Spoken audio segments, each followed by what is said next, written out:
What's going on YouTube? Ross's Reef bringing on an update of the Waterbox 105.4. So guys, this update is really going to be more of an informational video. I had someone in one of my past videos ask me to show what's going on below my tank, all the equipment that I'm running and everything. So I'm going to kind of just run over all that, and then any modifications that I've done, just everything that I have running on this tank. So I'll start off down here. As you can see, I don't have the standard, sump and stand that you would get with the water box. I was able to just get this tank from somebody. So what I have running down here is a Sapphire Trigger 34 sump. It fits wonderfully under here. It holds a perfect amount of water volume that I need it to. It can handle the overflow if I turn the pumps off, so I actually don't have a check valve on here and everything. But this one particularly has 2 filter socks that you can put in. You can kind of use filter floss pad on top if you don't want. I've kind of gone back and forth between the pad and the socks, and right now I'm just using socks and they work really well and everything. In my first chamber, I have my protein skimmer. I'm running a Bubble Magnus. This is the Elite 5 curve, I believe it was, and I was originally going to go with like a Reef Octopus or something, but I had talked to 2 people, and they both ended up recommending Bubble Magnus to me, and I really like this skimmer. It is absolutely dead quiet. I cannot hear a thing. It's very easy to tune. It has the knob down there. I actually have it on the kind of lowest skim setting and everything. I just get a thicker skim, and it works really well for me. I have it hooked up to a Co2 Media Scrubber.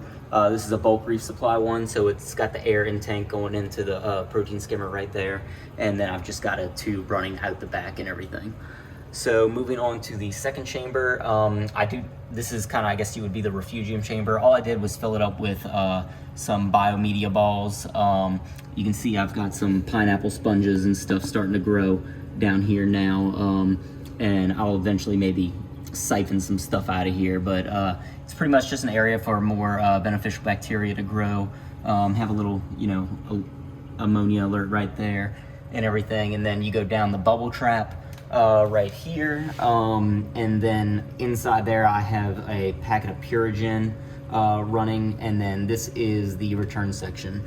I've got the Smart Micro Auto Top Off pump right there, which feeds from my auto top off container. This is a 5-gallon Innovative Marine one. I had this on my previous 25 Lagoon setup, and it works great on here. It gives me probably about a week's worth of water, which is plenty enough for what I need. I love this auto top off unit, guys. The Smart Micro. I have never had a single issue with it, and it's always done a great job. If I ever run out of water, it stops and doesn't burn up the pump, and it creates a beeping sound. You can make it to where if the pump runs for longer than a certain amount of time, it'll cut it off. So if you've got a leak somewhere, it won't just be dumping water and everything. Really good auto top off if you're looking for one. Right next to it, I've got 2 temperature sensors for my Inkbird thermostat controller, which is running my 300-watt Cobalt Neotherm heaters. I've got them in the return section right here, and they do a pretty good job and everything. Over the summertime, I noticed that my tank was getting kind of warm. You can see this is a completely enclosed tank stand underneath, and it was getting pretty humid, and I couldn't keep the tank below like kind of 79. Sometimes it would maybe push up to 80, and I keep my house pretty much at 67 degrees. So the issue was I wasn't having enough circulation of air down here. So I installed these little fans. I got them for like 17 bucks off Amazon. I drilled holes in the back, and ever since I did that, I have great circulation in here. Humidity stays low and everything, and my temp is perfect. So that fixed that issue. Going to the return pump, this is the Vectra L2 return pump. I originally had an M2 on here, but then I added a UV sterilizer, and having the L2 gives me a little more head pressure because I'm running a 3 manifold system. This first one feeds into my Algae Scrubber, which I 3D printed the body and then glued acrylic in, and then I just have some of these innovative marine Aquagat Chadomax lights growing on it, and it does a pretty good job. I actually just cleaned this off the other day, but my phosphates, last time I checked it, was at 0.015, which is pretty low, and then my nitrates are like under 5 parts per million. Honestly, sometimes when I check them, they're too low. I end up having to dose some nitrates and phosphates, which I use Neophos and Neonitro for by Brightwell. So this little scrubber right here is doing a phenomenal job. It's probably been about 2 to 3 weeks since I've done a water change now. Between me changing my filter socks out regularly, you know, having the protein skimmer going, and then having this Algae Scrubber right here, my nutrient levels stay consistently low. And you know, previously on tanks, I would always do water changes no matter what.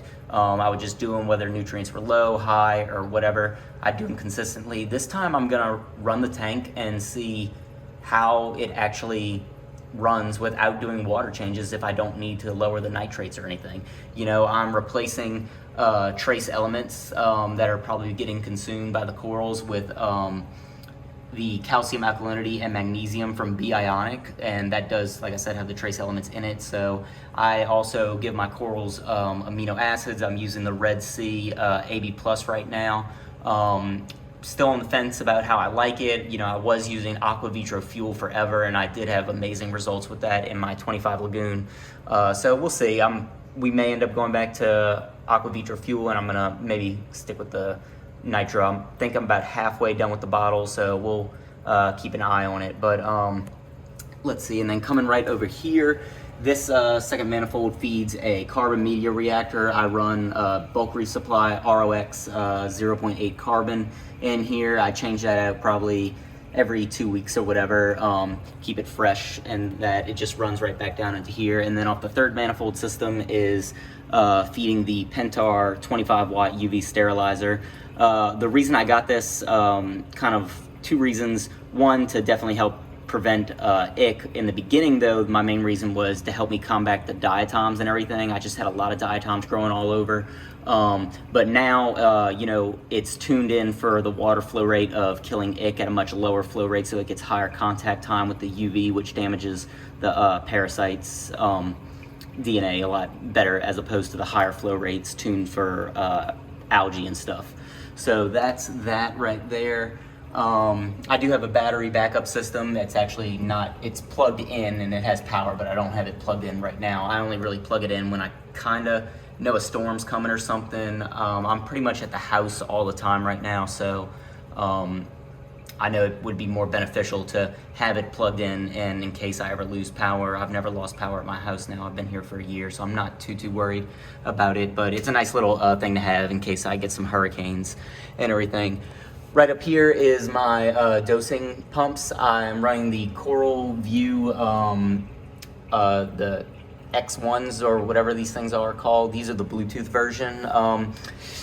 These things are okay, guys. You know, they're nice little pumps. You can connect to them via Bluetooth and everything. I found that the internal clock maybe isn't the most accurate. You know, if I don't reconnect to them occasionally, I'll notice that my dosing schedule ends up a few minutes off of the dosing time. I don't think I ever miss doses or anything like that, but I'd imagine that the newer Wi-Fi version, the black ones, are a lot better, being that they're connected to Wi-Fi, and maybe that'll help keep the clock more stable and everything.